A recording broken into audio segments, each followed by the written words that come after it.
Daniel की किताब में जाने से पहले हम लोग दानियल की किताब के बारे में समझने की कोशिश करेंगे कि दानियल का किताब कौन लिखा, कब, क्या, कैसा। ठीक है, तो दानियल की किताब में 12 अध्याय हैं।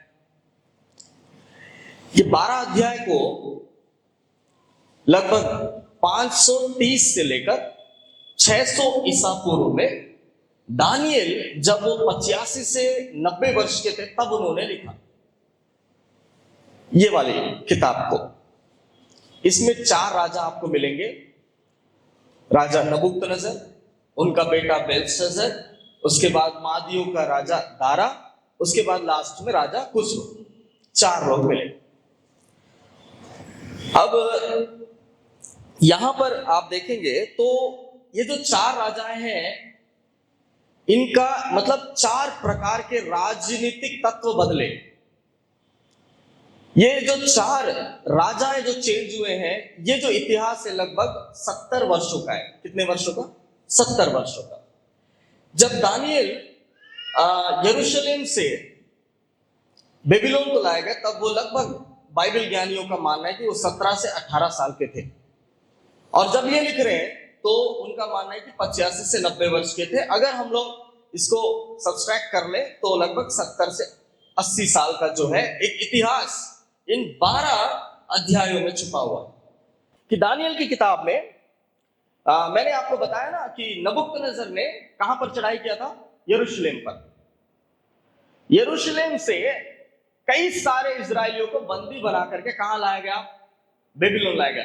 तो जब नबूकदनेस्सर चढ़ाई किए, सभी लोगों को, बहुत सारे लोगों को कैद किया गया ना, तो वो कहां से कहां लाए गए? यरूशलेम से बेबीलोन लाए गए। ये जो बेबीलोन है मेरे प्रिय भाई और बहनों, आज के डेट में ये इराक में बगदाद के नाम से जाना जा रहा है। क्या? बगदाद के नाम से। उस समय में ये क्या था? बेबीलोन था। अच्छा, बेबीलोन का भी हिस्ट्री हम लोग समझ लेते हैं थोड़ा सा। बेबीलोन का पुराना नाम था शिनार देश। क्या था? शिनार देश। और इस शिनार को बनाने का जो श्रेय जाता है निम्रोद। बोलिए कौन था? निम्रोद। निम्रोद ने इस शिनार देश को स्थापित किया। उसके बाद कालांतर में इसका नाम बेबीलोन पड़ा। ठीक है, ये मेसोपोटामिया सभ्यता का एक महत्वपूर्ण शहर है। आज यूनेस्को वर्ल्ड हेरिटेज में ये बेबीलोन एक बहुत ही ज्यादा प्रीशियस थिंग है। वहां पर यूनेस्को, आप वर्ल्ड हेरिटेज का अगर वेबसाइट खोले तो बेबीलोन भी आपको वहां पर दिखेगा। तो ये जो इराक में स्थित है ना, बेबीलोन का अर्थ क्या होता है मालूम? इसको ग्रीक एक शब्द है जिसको अकादियन कहते हैं। अकादियन यानी कि उसका मतलब होता है डोर ऑफ गॉड, यानी कि देवताओं का द्वार कहा जाता है इसे, बेबीलोन को। और बेबीलोन की विशेषता मैं बताता हूं। और वहां पर उस समय में बहुत ही कीमती वस्त्र बनाए जाते थे जो हमारे जैसे आम जनता लोग अफोर्ड नहीं कर सकते। उसको बड़े बड़े अधिकारी या राजाओं या फिर बहुत बड़े अमीर लोग ही उसको अफोर्ड कर सकते, खरीद सकते। अगर इसके बारे में पढ़ना है तो आप लोग नामान और गेहाजी के बारे में पढ़े हैं। दूसरे राजाओं की किताब में 5वां अध्याय में मिलेगा, अगर आप पढ़ना है तो पढ़िए। उसमें गेहाजी जिस चीजों को चुराता है उसमें वस्त्र भी होता है ना। वो वस्त्र कहाँ के हैं? वो वस्त्र यही के हैं, बेबीलोन के। उस समय में जो वस्त्र बनाया जाता तो बहुत महंगा होता था। उसको केवल राजा और उसके साथ बड़े बड़े लोग ही इस्तेमाल करते थे। ये बेबीलोन एक अच्छा बंदरगाह भी था, एक बहुत बड़ा बंदरगाह था। अगर ये इतना अच्छा था, एक बड़ा बंदरगाह था, उसमें एक अच्छा पुस्तकालय था और यहां पर इतने लोग रहते थे, तो मैं ऐसा स्वाभाविक सा मानता हूं कि ये एक टाइप का मेट्रोपॉलिटन सिटी होगा उस समय में। जैसे आज कलकत्ता है, मुंबई है, जैसे पोर्ट एरियाज है ना, वैसे ही ये भी होगा। ठीक है, बहुत सुंदर था, बहुत ही विशाल था। तो मेरे प्रिय भाई और बहनों, सोचिए इजरायलियों को यरूशलेम से कहां लाया जा रहा है? बेबीलोन को लाया जा रहा है। कब की बात बता रहा हूं मैं? ईसा पूर्व 530 की बात बता रहा हूं, या उससे पहले भी। मैं लगभग आपको वो डेट और टाइम बताने की कोशिश कर रहा हूं, लगभग में, क्योंकि मैं भी उस समय पैदा नहीं हुआ था। ठीक है, हालेलुया। तो यहां पर आप सोचिए, क्या उस समय में बस था? बताइए, बस था, कार था, फ्लाइट था, कुछ भी नहीं था। तो उस समय कैदियों को लाने का एक तरीका था। क्या था बता रहा हूं, दो तरीके थे। एक संकलों में उनको बांधना, दूसरा एक लंबा रस्सी, एक लंबे रस्सी में लगभग 50 से 100 लोगों को एक रस्सी में एक के पीछे एक ऐसे बांध देते थे, और उस रस्सी के एक छोर को रथ में बैठा हुआ सेनापति या घोड़े में बैठा हुआ एक अधिकारी अपने घोड़े के साथ पकड़ता था, और घोड़े का जो एक मिनिमम चाल होता था वो लगभग 10 किलोमीटर प्रति घंटा या 15 किलोमीटर प्रति घंटा, जो भी होगा, उस स्पीड में जितना घोड़ा धीरे धीरे धीरे चलेगा उतने ही स्पीड में ये कैदियों को भी चलना पड़ता था। और यरूशलेम से ये जो बेबीलोन है वो लगभग 1100 किलोमीटर है। कितना? 1100 किलोमीटर। मैंने गूगल मैप में देखा तो उसमें यह दिखा रहा था कि अगर कोई एक व्यक्ति बिना रुके चलता है यरूशलेम से लेकर के बेबीलोन तक, तो 10 दिन, 10.5 दिन में वो पहुंच जाता है। कितने? 10.5 दिन। लेकिन इन लोग को लगातार तो नहीं चलाएंगे, जब ज्यादा गर्मी होगी तो रोक दिया जाता था, है ना, खाना खाने के लिए रोक दिया जाता था, रात में सोने के लिए रोक दिया जाता था। और ये जो सफर है कम से कम मेरे हिसाब से 25 से 30 दिन, यानी कि 1 महीना ले लेते हैं, 1 महीना तो उनको लगा इस पूरे सफर में, क्योंकि उनको चल के ही आना था। और आपको मैं बता दूं, इस सफर में उनको सिर्फ लिमिटेड भोजन ही मिलता था। इतना भोजन मतलब इतना ही मिलेगा। क्यों? क्योंकि अगर उनको उनकी पेट भर अगर भोजन दिया जाए तो उनका जो उनके चलते चलते में क्या हो सकता है, उल्टियां हो सकती है। इसीलिए उनको एक लिमिटेड भोजन दिया जाता था। ऐसे ही करते करते करते 1100 किलोमीटर कहां आ गए? बेबीलोन आ गए। ठीक है, यहां तक आपको समझ में आ गया। अब बेबीलोन आने के बाद क्या हुआ, इसको हम लोग देखते हैं। देखिए, दानियल की किताब पहला अध्याय उसका 3 और 4 वचन पढ़ रहा हूं, सुनिए। तब उस राजा ने अपने खोजों के प्रधान अश्पनज को आज्ञा दी कि इजरायली राजपुत्रों प्रतिष्ठित पुरुषों में से ऐसे कई जवानों को ला जो निर्दोष, सुंदर और सब प्रकार की बुद्धि में प्रवीण और ज्ञान में निपुण और विद्वान और राज मंदिर में हाजिर रहने के योग्य हो, और उन्हें कसदियों के शास्त्र और भाषा की शिक्षा दे। दानियल, शद्रक, मेशक और अबेदनगो को बाकी भी राजपुत्र यानी कि राजघराने के और भी जितने इजरायली थे सबको चुना गया, जो कैसे थे? सुंदर थे, बुद्धिमान थे, ज्ञानवान थे, बोलने में निपुण थे, और जो जो क्वालिटीज इन 2 वचनों में लिखा गया सभी को चुना गया, सभी को चुना गया। लेकिन आप लोग कभी ये सोचें कि इतने लोग चुने गए हैं तो केवल ये दानियल, शद्रक, मेशक और अबेदनगो का नाम ही क्यों है? इतने लोग एग्जाम देते हैं लेकिन इन 4 लोग ही क्यों सेलेक्ट हो गए? इतने लोग स्कूल में अच्छा पढ़ते हैं लेकिन ये 4 लोग टॉप 10 में कैसे आ गए, उसके बारे में ही समझेंगे। कई सारे इजरायली लोग चुने गए लेकिन ये 4 लोग ही क्यों महत्वपूर्ण है? ये 4 लोग ऐसा क्या किए कि उनका नाम बाइबल में आया और बाकी लोग का नाम बाइबल में क्यों नहीं है? 100 लोग होंगे, 100 से ज्यादा भी लोग हो सकते हैं इजरायली लोग जिनको राजा ने चुना। अब ये 4 लोग ऐसा क्या स्पेशल क्वालिटी है, एक बार देखते हैं। ठीक है, इसी में देखिए 5वां वचन पढ़िए। 5 मैं पढ़ता हूं, आप लोग सुनिएगा। 5वां वचन, राजा ने आज्ञा दी कि उसके भोजन और पीने के दाखमधु में से उन्हें प्रतिदिन खाने पीने को दिया जाए। इस प्रकार 3 वर्ष तक उनका पालन पोषण होता रहे, तब उसके बाद वे राजा के सामने हाजिर किए जाए। यहां पर आप एक चीज देखते हैं, कितना अद्भुत अवसर जो है दानियल और शद्रक, मेशक, अबेदनगो और पूरे जितने लोग चुने गए हैं उनके राज्य के लिए या उनके शासन के लिए, उन सारे लोगों के लिए ये अच्छी बात नहीं है क्या कि राजा जो भोजन करता है वही भोजन किसको मिलेगा? चुने हुए इन लोगों को मिलेगा। सही बोल रहा हूं? अब एक बात बता रहा हूं, आपको ही एग्जांपल बता रहा हूं। यहां से 10-20 किलोमीटर में कोई गांव है क्या? दंतेरी। हाँ चलो दंतेरी है, मान लेते हैं। ठीक है, आवाज आ रही है मेरी सब लोग को? ओके।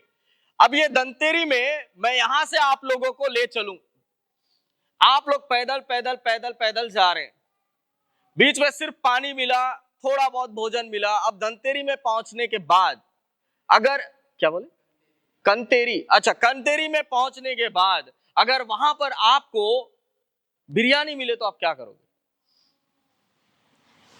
बिरयानी मिले तो क्या करोगे? बोलोगे भाई एक आध घंटा रुक जाओ, थोड़ा सा रेस्ट ले लें, ऐसा कुछ होगा? लाइन बनाओ बोलने से धक्का मार मार के पहले में खड़े होने की कोशिश करेंगे, करेंगे नहीं करेंगे? क्यों? क्योंकि हमारी भूख ही ऐसी है ना कि हम इतने दूर चले, इतने दूर से हम लोग आ रहे हैं, हमारे पास कोई भोजन नहीं। सोचिए हम लोग 10 किलोमीटर इतना सोच रहे हैं, उन लोग 1000 किलोमीटर चले। 1000 किलोमीटर चलने के बाद राजा क्या बोल रहा है कि मैं जो खा रहा हूं उस भोजन में से क्या करना, इनको खिलाना। इन लोगों को क्या करना चाहिए? टेबल तो पूरा सज जाएगा। कोई भी अगर गलती से किसी को नरेंद्र मोदी जी ने यहां से बुला लिया अपने भोजन में खाने के लिए, वो क्या करेगा? अगर मैं होता तो मेरी बात करता हूं, मैं किसी की बात नहीं करूंगा, एक दिन पूरा खाना नहीं खाऊंगा। क्यों? क्योंकि मुझे पता है कि मैं वहां जाऊंगा तो क्या मिलने वाला है, बहुत सारा चीज मिलने वाला है। अगर मैं खाना नहीं खाऊंगा और मुझे जब बुलाया जाएगा और मैं जब वहां बैठूंगा और पूरा टेबल यहां से वहां तक अलग अलग अलग प्रकार के डिशेस और स्वीट से भरा होगा, उसको देखने के बाद भूख लगेगा मेरे को?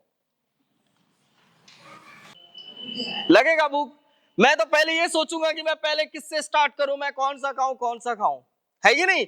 यानी कि जो राजा है, जो बड़े बड़े मंत्री हैं, उनके साथ बैठ के खाना मतलब कई सारे अलग अलग प्रकार के पदार्थ उनको मिलते हैं। लेकिन आप लोग सोचिए, जब ये चीज जो राजा खाता है भोजन, वो सारे चीजों को ला करके उन सारे जवान लोगों के सामने जो इजराइल में खुदा को पूछते हैं, खुदा को मानते हैं, सर्वशक्तिमान परमेश्वर का डर मानते हैं, मूसा के सारे नियम पता है उनको, धर्मशास्त्र के बारे में पता है उनको, उन सारे लोगों के सामने ला करके वो भोजन परोसा गया। अब क्या हुआ देखिए, अब देखिए 8वां वचन में पढ़ रहा हूं, क्या लिखा है?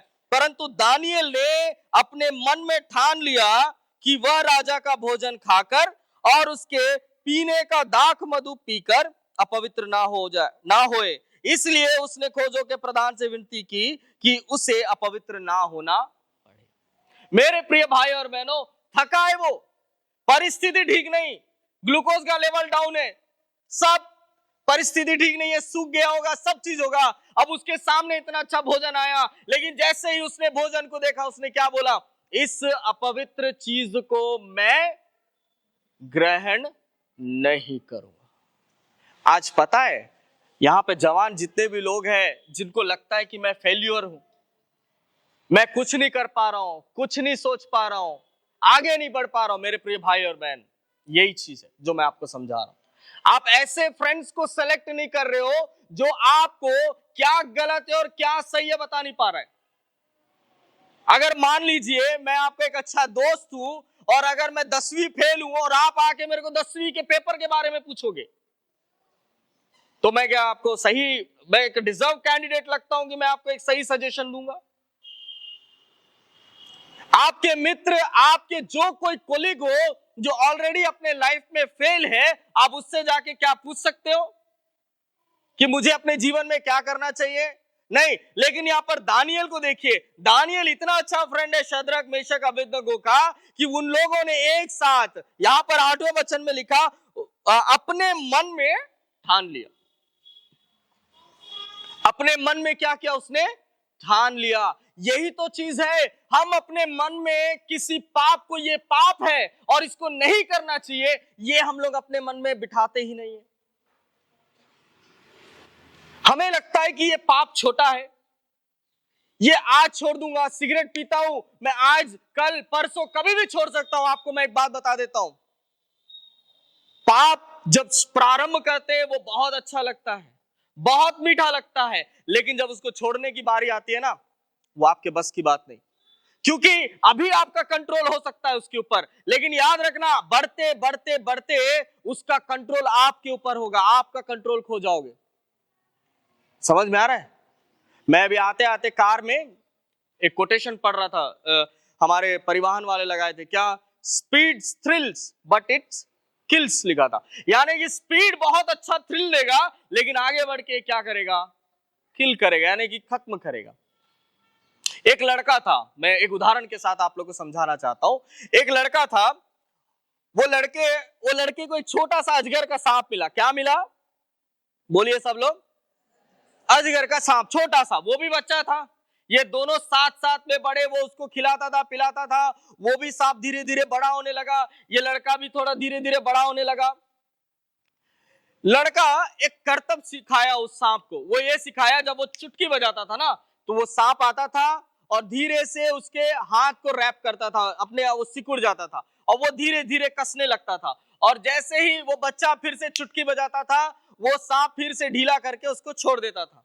वहां के सब बड़े बुजुर्गों ने उसको समझाया, अरे भाई तू कुत्ता पाल ले, बिल्ली पाल ले, लेकिन ये सांप क्यों पाल रहा है? ये नहीं पालना चाहिए, आज नहीं तो कल इधर खत्म कर देगा। उसने बोला, अरे नहीं नहीं नहीं, ये सांप बहुत अच्छा है, ये मैं जो बोलता हूं वो करता है, इसलिए डरने की जरूरत नहीं है। सब लोग शांत रहे। और उसके करतब को देखने के लिए आसपास के गांव से लोग आने लगे, देखने लगे। धीरे धीरे वो लड़का और वो सांप दोनों फेमस हो गए। वो चुटकी बजाता था, वो सांप भी बड़ा हो गया था ना, अब ये लड़का भी जवान 28-30 साल का, वो धीरे से आता था, उसको पूरा लपेट लेता था। फिर ये धीरे से चिल्लाता था या चुटकी बजाता था, फिर से वो सांप उसको क्या करता था? ढीला करता। एक दिन एक बहुत बड़ी सभा हो गई, बहुत सारे लोग आ गए। वो चुटकी बजाया, सांप आके धीरे धीरे उसको लपेट रहा है, धीरे धीरे लपेट रहा है। और सब लोग खुशी से ताली बजा रहे, चिल्ला रहे, वाह क्या बात है, क्या बात है, सांप देखो ये जैसा बोल रहा है वैसा सुन रहा है। अब वो सांप धीरे धीरे कस रहा है, उसको कस रहा है। अब उसको समझ में आ गया कि मुझे क्या हो रहा है, घुटन हो रहा है, मैं सांस नहीं ले पा रहा हूं। वो चुटकी बजा रहा है, लेकिन उसको क्यों सुनाई नहीं दे रहा है? सारे लोग तालियां बजा रहे, आवाज लगा रहे, अब सांप को सुनाई नहीं दे रहा है। अब ये लड़का करे तो क्या, बजा रहा है, उसको सुनाई नहीं दे रहा है। धीरे उसके नाक से, उसके मुंह से खून निकल रहा है। तो सब लोग सोच रहे हैं ये भी इस शो का पार्ट है, ये भी इस शो का पार्ट है, ये शायद हर दिन करता है। वो धीरे धीरे बजाते रहा, कुछ नहीं। अंत में वो वहीं पर मर गया, वहीं पर मर गया। मेरे प्रिय भाई और बहनों, ध्यान से सुनना, जब आप पाप में गिरने वाले हो, उससे पहले कलीसिया के लोग आपको समझा देंगे, कलीसिया का पासवान आपको समझा देंगे। लेकिन जिस दिन वो पाप आपके ऊपर भारी हो जाएगा, जिस दिन वो पाप आपके ऊपर चढ़ जाएगा ना, उस दिन यहाँ कोई कुछ नहीं करेगा। आज कोई बॉयफ्रेंड बना लिए होंगे, आज कोई गर्लफ्रेंड बना लिए होंगे, याद रखना, अभी समझाओ, अभी समझ लो, अभी समझा देंगे हम कि ये प्रभु में बॉयफ्रेंड गर्लफ्रेंड गलत है, ये नहीं होना चाहिए। लेकिन आप सुनोगे तो अच्छी बात। मैं एक भाई को देखा हूं विशाखापट्टनम में। मैं जब प्रचार करने गया, एक भाई मेरे पीछे पीछे घूम रहा था। मुझे समझ में आ गया कि शायद इस भाई को मुझसे कुछ बातें करनी है। वो लड़का पता है कितने साल का था? 24 साल का। कितने साल का? 24 साल का लड़का था। मैं ठहर गया वहां पर, मैं बोला भाई कुछ बात करना है? तो बोले, वो बेचारा बात नहीं निकल रहा है उसके मुंह से। वो बोला हाँ ब्रदर मुझे बात करना है। तो मैंने बोला ठीक है चलो बात करते हैं। तो वो बाहर आया, अकेले में पर्सनल में बताया कि ब्रदर मुझे एक बहुत बड़ी परेशानी है ब्रदर, प्लीज आप मुझे प्रेयर कर दीजिए कि मैं उससे निकल जाऊं। मैं बोला बिल्कुल भाई बताइए क्या प्रॉब्लम है, क्या दिक्कत है? उसने बताया कि ब्रदर मुझे HIV है। क्या बताया? मैं 2 मिनट के लिए शांत रहा कि एक जवान लड़का जो 24 साल का लड़का है, उसको क्या है? मेरा ही दिल वैसा है तो उसके माँ बाप का क्या होगा जो 24 साल से उसको पाले हैं, उसका हर खर्चा उठाए हैं, उसको हर बातों में उसकी जिद पूरी किए हैं, जो चाहिए था वो ला के दिए हैं, उसकी हर एक पसंदीदा चीज को उसके ला के उसके सामने रख दिया। आज वो लड़का अपने माँ बाप की बात को बिना सुने एक ऐसी स्त्री से जिसको HIV है, उससे जाके एक फिजिकल और सेक्सुअल अफेयर रखा। और आज उसका हालत क्या है? ये शारीरिक संबंध, ये जो शुरुआत है, ये लग सकता है कि हाँ इसको मैं कभी भी छोड़ सकता हूं, कभी भी छोड़ सकती हूं। तो सुन लेना, ये अपवित्र पदार्थ है जिसको दानियेल ने त्याग दिया। हालेलुया। उसने एक ही चीज बोला, मैं भूखा रह लूंगा, मैं मर जाऊंगा कोई बात नहीं, लेकिन मेरी पवित्रता मेरे अंदर बनी रहनी चाहिए। हालेलुया। मेरी पवित्रता जब तक मेरे अंदर है तभी मेरा खुदा मेरे अंदर काम करेगा, तभी मेरी प्रार्थनाएं काम करेंगी, तभी मेरी दुआएं परमेश्वर तक पहुंचेगी, जब मेरे अंदर पवित्रता है। मेरे अंदर परमेश्वर से नजदीकियां हैं, तभी हो जाएगा। ब्रदर मैं 1 साल से प्रार्थना कर रही हूं, मेरा हस्बैंड नहीं बदल रहा, मैं 2 साल से प्रार्थना कर रही हूं, मेरे परिवार में संकट दूर नहीं हो रहा। क्यों नहीं हो रहा है? वो इसलिए क्योंकि आपके अंदर अभी भी पवित्रता नहीं है। आप अभी भी उस चीज को चेक नहीं कर पा रहे हो, अभी भी आप उस चीज को समझ नहीं पा रहे हो जो आपके सामने शैतान परोस रहा है, जिस प्रकार से उस समय में दानियल के सामने परोसा गया। मैं आपको बता रहा हूं ना, 100 लोगों को परमेश्वर ने नहीं चुना, 100 लोग या 150 लोग, जितने भी लोग चुने गए मेरे प्रिय भाई और बहनों, किसी का भी जीवन बाइबल में नहीं चढ़ा एक्सेप्ट दिस 4 यंगस्टर्स, 4 लोग। और वो कोई हमारे जैसे 20, 22, 25, 30 के नहीं थे, 17 साल का। और आपको बताऊं, 17 साल में जो दानियल है ना, आप उसको 85 के वर्ष में दानियल को देखिए, वो वैसी था। 22 में एक जैसा, 30 प्लस के बाद एक जैसा, फिर 50 में एक जैसा, फिर आखिरी समय में एक जैसा नहीं था। कई लोग परमेश्वर की सेवकाई करो बोलने से क्या बोलते हैं, अभी जॉब है, सब है, अभी नहीं, जिस दिन रिटायर हो जाऊंगा ना उस दिन भैया आपकी जरूरत भी नहीं है परमेश्वर को। क्यों? अब एक एग्जांपल समझा रहा हूं आप लोग को। आप गन्ने का जूस कितने लोग पिए यहां पर? हाथ उठाइए ना अगर पिए हैं तो। सब लोग पिए? आधा पिए आप लोग? ऐसे करें, पूरा पिए ना? मैं भी पिया हूं। आप लोग ध्यान से देखिए, गन्ने के सेंटर में गन्ने को बड़ा सजा के रखता है कि नहीं रखता? कहां पे? बगल में रखेगा, उसके ऊपर नींबू वगैरह सब एकदम अट्रैक्टिव लगाने के रखेगा। अब जब आप जाके बोलोगे ना कि मुझे 1 गिलास गन्ने का जूस दे दो, तो वही गन्ने का डंडा निकाल के फिर कहां डालता है? वो उस गन्ने के मशीन में डालता है। गन्ने के मशीन में डालने के बाद जब जूस निकल जाता है ना, फिर वो गन्ने को, जो जूस निकल गया उसके बाद क्या बचा उसका, वो जो छिलका वगैरह बचा, अब उसको ले जाके फिर वहां टेबल में रख के सजाएगा क्या? वो बोलिए, सजाएगा? क्या करेगा? आपके पास ताकत था, आपके पास बुद्धि थी, आपके पास हिम्मत था, उस समय में आप सेवकाई नहीं करोगे। जब सब खत्म हो जाएगा, जब आप रिटायरमेंट में आ जाओगे, उसके बाद आप सेवकाई करोगे। तब परमेश्वर आपके लिए वाह वाह करके ताली बजाए। हालेलुया। सोचिए, परमेश्वर को अभी भी लोगों की नीड है। परमेश्वर कभी आपकी उम्र को जानते हुए, बोल रहा हूं, जानते हुए अगर आप गलती से नहीं करोगे और अपने रिटायरमेंट समय तक पहुंचोगे तो वो गलती है। लेकिन अगर अभी आपके पास मौका है, समय है, अगर आपने अभी फिलहाल में प्रभु को एक्सेप्ट किया है, तो this is the time to do something for God. ये वो समय है जब आप परमेश्वर के लिए कुछ कर सकते हो। परमेश्वर के लिए कुछ कर सकते हो मतलब मेरे जैसा ऐसे माइक लगा के स्टेज में खड़े हो नहीं, जरूरत नहीं है। परमेश्वर आपको अपने घर से खड़ा कर देगा। हालेलुया। आपका डेडिकेशन बस चाहिए परमेश्वर को। परमेश्वर बस ये चाहता है कि आप परमेश्वर के लिए खड़े हो जाओ। परमेश्वर, आप जहां कहीं भी हो वहां से परमेश्वर इस्तेमाल करना चालू कर दो। यहूदा की पत्री में परमेश्वर लिखता है कि तुम लोगों को, कुछ लोगों को आग में से बाहर निकालना है। ये किसी पास्टर का, इवेंजलिस्ट जैसे मेरे लोगों का नहीं है काम, हम सभी का है। बोलिए हालेलुया। हम सभी का है। हम सभी अगर हमारे पड़ोसी को नहीं समझा पाएंगे, हम अपने लोगों को नहीं बता पाएंगे, वो कल नरक में जाएगा तो परमेश्वर उससे थोड़ी बात करेगा, आपसे बात करेगा। क्या तुमने एक बार भी बताने की कोशिश नहीं की या 2 बार बताने की कोशिश नहीं की? आपका काम है बताना। एक्सेप्ट करना नहीं करना वो आगे वाले का। हालेलुया। ठीक है, वचनों में आते फिर से। यहां पर दानियल ने मन में ठाना। कहा? मन में ठाना। मैं आपको एक बात बताना चाहता हूं, कई सारे लोग ऐसे हैं जो मन में नहीं ठानते, जिसके वजह से वो लोग पॉर्न साइट्स को नहीं छोड़ पा रहे, अपवित्र चीजों को देखना नहीं छोड़ पा रहे। अश्लील चित्रों को देखने में उनको मजा आता है। रात के अंधेरे में 4 कमरों में बैठ करके तो जो कर रहा है ना मेरे प्रिय भाई या फिर मेरी बहन, वो चीज कोई नहीं देख रहा होगा, लेकिन तेरे साथ जो खड़ा है ना, होली स्पिरिट या फिर पवित्र आत्मा, वो दुखी हो रहा है। मेरे साथ कई सारे फ्रेंड्स ऐसे जो आज भी सिगरेट नहीं छोड़ पा रहे मेरे प्रिय भाई और बहन। वो मेरे को बोलते हैं कि भाई तू इंजीनियरिंग के 4th सेमेस्टर में ऐसा क्या हुआ था। सोचिए, उनको याद है कि मैं किस सेमेस्टर में छोड़ दिया था। तेरे फोर्थ सेमेस्टर में एक रात में ऐसा क्या हुआ, तो ऐसा कौन सा मेडिसिन यूज किया कि तू आज तक सिगरेट नहीं छूता? मैं उनको यही दिखाता हूं, यही वो मेडिसिन है। इसने बात किया मुझसे, बदला इसने, because there is no best friend, only one friend, one best friend, that is Jesus Christ. Hallelujah. एकमात्र सच्चा और अच्छा दोस्त है वो यीशु मसीह है। मैं और किसी को अपना बेस्ट फ्रेंड मानता ही नहीं, क्योंकि मुझे किसी पर विश्वास है, सिर्फ मेरे परमेश्वर पर विश्वास है।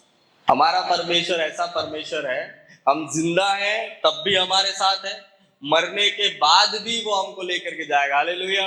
ध्यान से सुनना, परमेश्वर किसकी मदद करता है, इस चीज को समझने की कोशिश करेंगे। जब उस जवान भाइयों ने, यानी कि शद्रक, मेशक, अबेदनगो और दानियेल ने ये सोचा कि हमें ये पाप नहीं करना है, तब परमेश्वर ने उनकी मदद की। कैसे मदद की?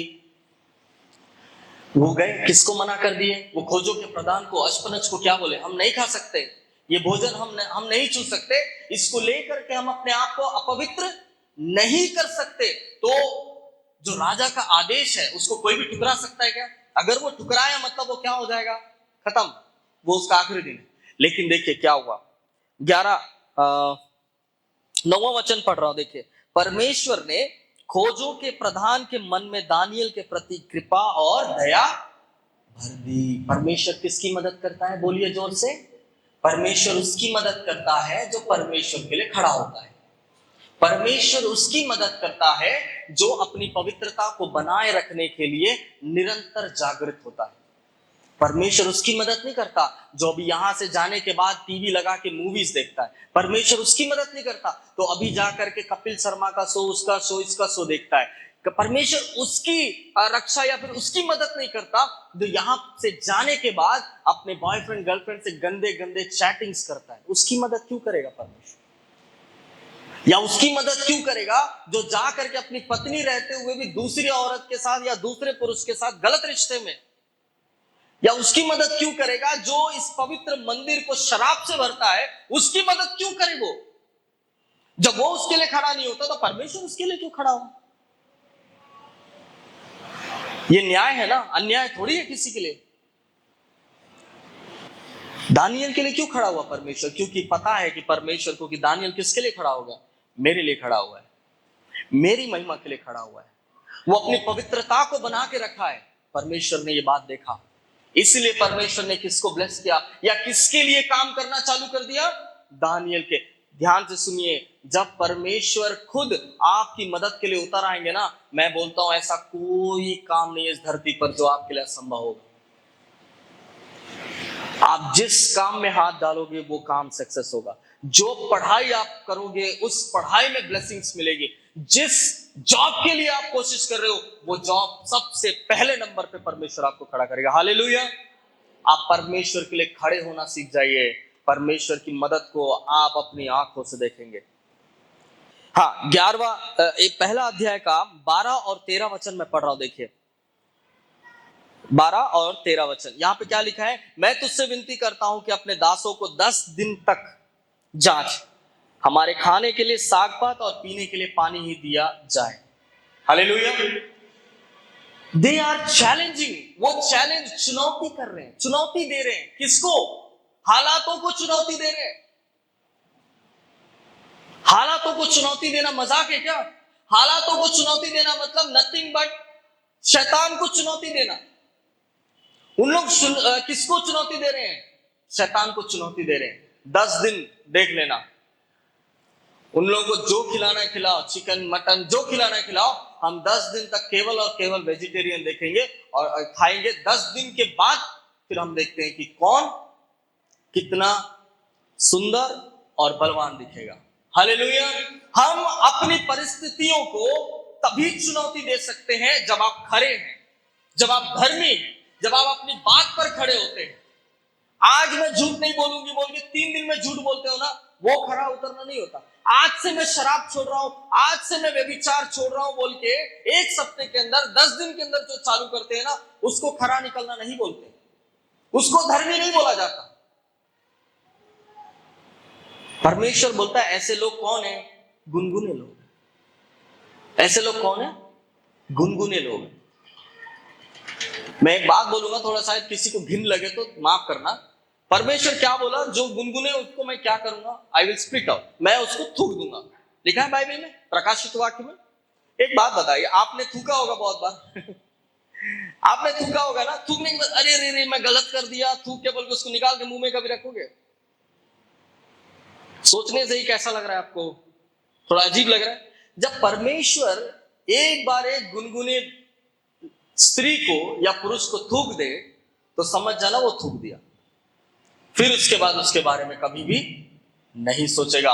परमेश्वर तब तक आपको समझाएगा, तब तक आपको पकड़ के खींचते रहेगा जब तक आप उस नर्क के द्वार तक ना चले जाए। और जिस दिन आप नर्क के द्वार के पास खड़े हो गए ना, उस दिन परमेश्वर फिर आपके पास नहीं आएगा। आप चाहे गिर गिर के रो, कुछ भी करो, परमेश्वर पलट के नहीं देखेगा। इसीलिए परमेश्वर हम जैसे लोगों को यहां भेजता है कि आपको समझाए।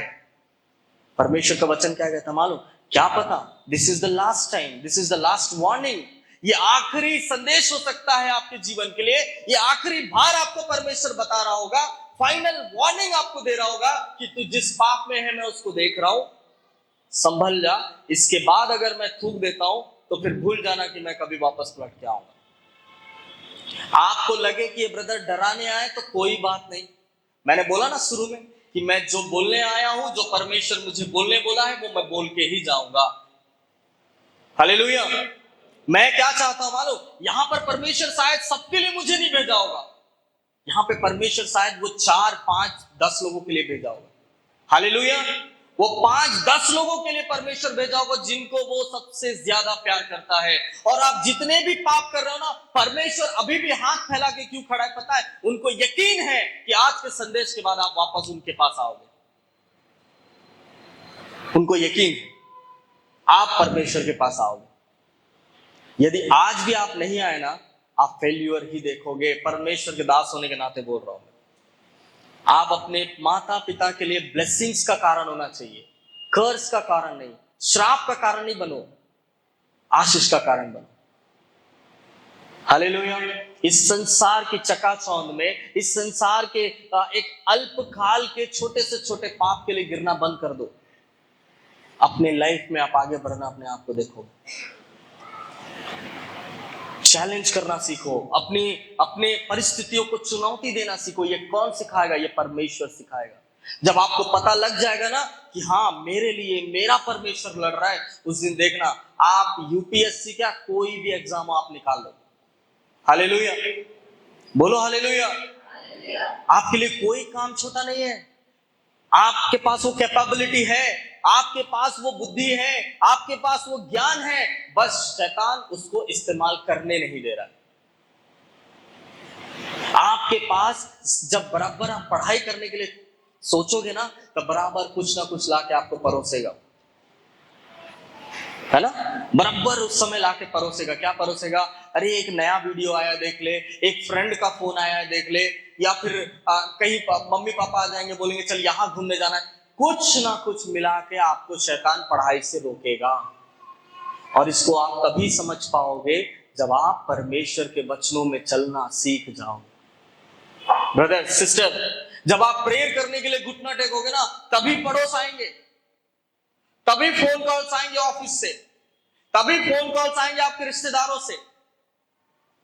क्या कर रही है? मैं बोलता हूं ऐसे सिस्टर्स जो बगल से बार बार आपके पड़ोस में आते हैं ना, जब आप प्रेयर करने के लिए उनको एक बार पकड़ो।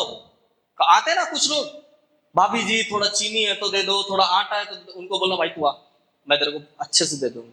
तेरे को कितना चाहिए? एक कप नहीं 1 किलो दे दूंगी, तू आ जा। दरवाजा बंद करो, उनको बोलो आप घुटना टेको, हम लोग 1 घंटा प्रेयर करेंगे। कितना? मैं सच बता रहा हूं, 1 घंटा प्रेयर करो, दूसरे दिन से वो बहन आपके घर नहीं आएगी। नहीं आएगी, वो भूल के भी आपके घर नहीं आएगी। और सबको बता दे कि भाई उसके पास मत जाना। उसके पास गए मतलब 1 घंटे तक दरवाजा नहीं खोलेंगे। हालेलुया। अगर मान लो आपके दुआ से वो बहन बदल गई तो प्रेज द लॉर्ड, अगले बार वो इस चर्च में मिलेगी हमको। अगर अभी भी वो शैतान बोल रहा है चल चल और दूसरे घर में नमक चीनी मांगने जाएंगे, तो वो चले जाएंगे। समझ में आए मेरी बात? शैतान के कार्यों को आप भली भांति जानते हैं मेरे प्रिय भाई और बहनों। अगर अभी भी नहीं पहचान पा रहे हो, अभी भी उससे नहीं जीत पा रहे हो ना, तो इसका मतलब क्या है मालूम? अभी भी कहीं ना कहीं आपके अंदर शैतान कहीं ना कहीं किसी ना किसी अंग में कब्जे करके रखा है। तो चाहे आपकी आंखें हो, चाहे आपका जबान हो, चाहे आपका मन हो, शैतान को घुसने का ये 3 तरीका ही मालूम है। जो सबसे ज्यादा फोन चलाते हैं ना, मैं देखा हूं ऐसे ऐसे लोगों को दिन में 6 बजे से 6 बजे तक कितने 12 घंटा प्लस इधर रात में सोने का 4 घंटा, 16 घंटे में 10 घंटे सिर्फ और सिर्फ मोबाइल मोबाइल मोबाइल। काम से आ गए तो परिवार से कोई बातचीत नहीं, परिवार से अपनी पत्नी से बैठ के बात करना, अपने बच्चों से बैठ के बात करना, कोई समय नहीं, सिर्फ मोबाइल मोबाइल मोबाइल। आपका बच्चा क्यों फेल हो रहा है मालूम? या फिर आपका बच्चा गलत संगति में क्यों है मालूम? क्योंकि आप एक पिता होकर उसको एक सही गाइडेंस देने में सक्षम नहीं है। आप पिता होकर के उसके साथ एक दोस्ती निभा करके उसके जो प्रॉब्लम्स है उसको सॉर्ट आउट करने का जो टाइम नहीं है ना आपके पास, उसकी वजह से ही क्या है प्रॉब्लम्स है आपके घर। आपकी पत्नी को, मैं जब खाली होता हूं, अब मेरी वाइफ बैठी है, पूछना, उसके खाने बनाने में मदद कर देता हूं। कभी वो कपड़ा धो देते हैं तो मैं सुखा देता हूं, वो मना करते हैं लेकिन मैं करता हूं। क्यों? ये मेरा भी रेस्पॉन्सिबिलिटी है। भले मैं अभी जवान हूं, आप लोग सोच सकते हैं, बड़े लोग सोच सकते हैं कि भाई अभी अभी 3-4 साल हुआ है, रुक जाओ, अभी 10-15 साल सोच रहे। लेकिन मैं आपको ये पक्का बता सकता हूं कि 15 साल के बाद भी जब तक मैं बाइबल के साथ अटैच हूं, मैं अपने कर्तव्यों का पालन करूंगा। हालेलुया।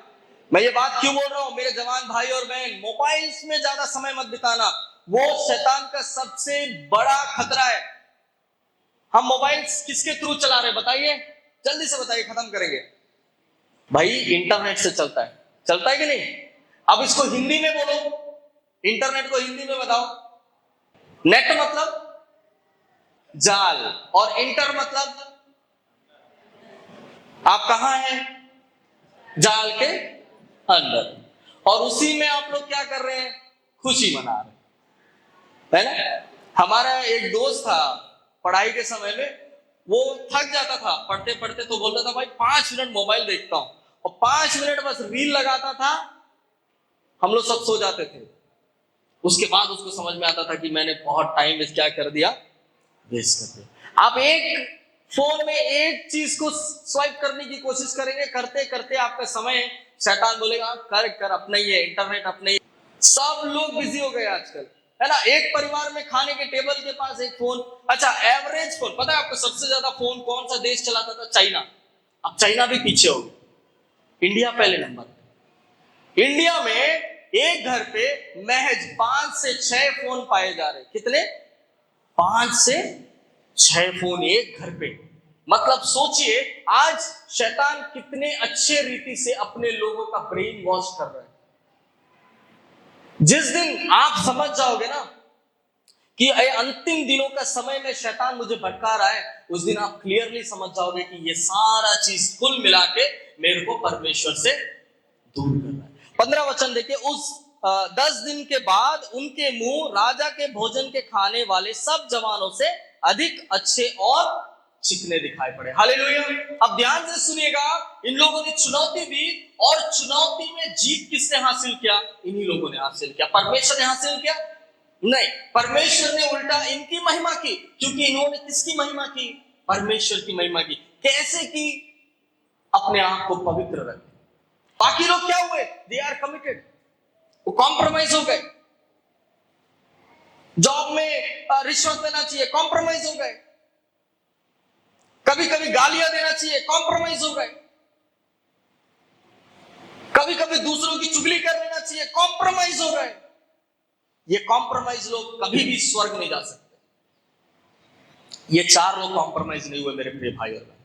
हालेलुया। ये 4 लोग कॉम्प्रोमाइज नहीं हुए हैं, इसलिए वो लोग बाइबल में। अब मैंने बता दिया कि इन लोगों का नाम क्यों आया है, क्यों परमेश्वर ने 4 लोगों को ही ब्लेस किया। अब क्या क्या ब्लेसिंग्स मिला इसके बारे में मैं पढ़ रहा हूं फटाफट। 17 वचन। परमेश्वर ने उन चारों जवानों को सब शास्त्रों और सब प्रकार की विद्याओं में बुद्धिमानी और प्रवीणता दी, और दानियल सब प्रकार के दर्शन और स्वप्न के अर्थ का ज्ञानी हो गया। अब 19वां वचन से पढ़िए। राजा उनसे बातचीत करने लगा, और दानियल, हनन्याह, मिशाएल और अजरिया के तुल्य उन सब में से कोई ना ठहरा, इसलिए वे राजा के सम्मुख हाजिर रहने लगे। बुद्धि और हर प्रकार की समझ के विषय में जो कुछ राजा उनसे पूछता था, उसमें वे राज्य भर के सब ज्योतिषियों और तांत्रियों से 10 गुना निपुण ठहरे। Hallelujah. This is the blessings. ये आशीष है। जिस दिन परमेश्वर आपको आशीष देगा ना, आप यहां थोड़ी बैठे रहोगे, आप बड़े बड़े लोगों के साथ बैठोगे। आमीन। आप बस एक काम कीजिए, दानियल की तरह और शद्रक, मेशक और अबेदनगो की तरह खड़े रहिए, बाकी परमेश्वर संभालेगा। हालेलुया।